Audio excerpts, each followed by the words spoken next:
Saudara, salib ini kosong. Yesus yang disalibkan telah mati dan bangkit dari kematiannya dan naik ke sorga untuk menyediakan tempat buat saudara dan saya.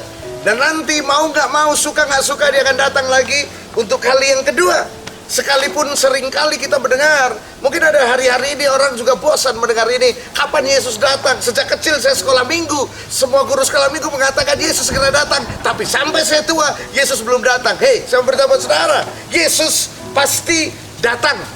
Bacaan kita dalam kitab Wahyu pasal yang ke-5, ayat yang kedua, saya bacakan buat saudara. Dan aku melihat seorang malaikat yang gagah, yang berseru dengan suara nyaring, katanya, siapakah yang layak membuka gulungan kitab ini dan membuka meterainya?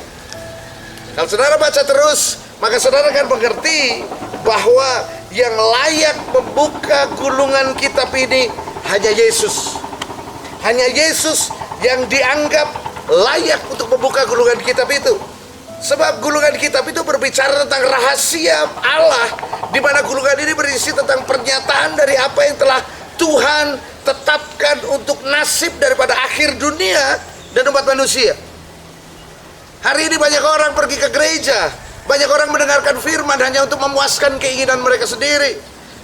Mereka hanya ingin mendengar kabar-kabar sukacita, kabar yang menyenangkan, kabar tentang berkat, 5 langkah untuk mendapatkan berkat, 5 langkah untuk hidup menjadi makmur dan lain sebagainya. Tetapi firman-firman yang mengubahkan, firman-firman yang mungkin tidak menyenangkan telinga, banyak orang tidak suka dan mereka melangkah pergi. Tapi hari ini saya berkata buat saudara bahwa Yesus pasti segera datang. Dan orang-orang yang hanya mendengarkan firman yang dia suka, itu adalah orang-orang yang tidak ada bedanya dengan penyembah-penyembah berhala. Dalam bacaan kita dalam Yeskiel pasal yang ke-14 ayat yang ketiga, saya bacakan buat saudara. Anak-anak manusia, orang-orang ini menjunjung berhala-berhala mereka dalam hatinya dan menempatkan di hadapan mereka batu sandungan yang menjatuhkan mereka ke dalam apa? Kesalahan. Dengar baik-baik saudara. Kalau saudara hanya ingin mendengar firman yang saudara suka, firman yang tepat buat diri saudara, saudara mungkin saudara tidak sedang menyembah patung, tapi saya mau beritahu buat saudara, saudara sedang menyembah berhala.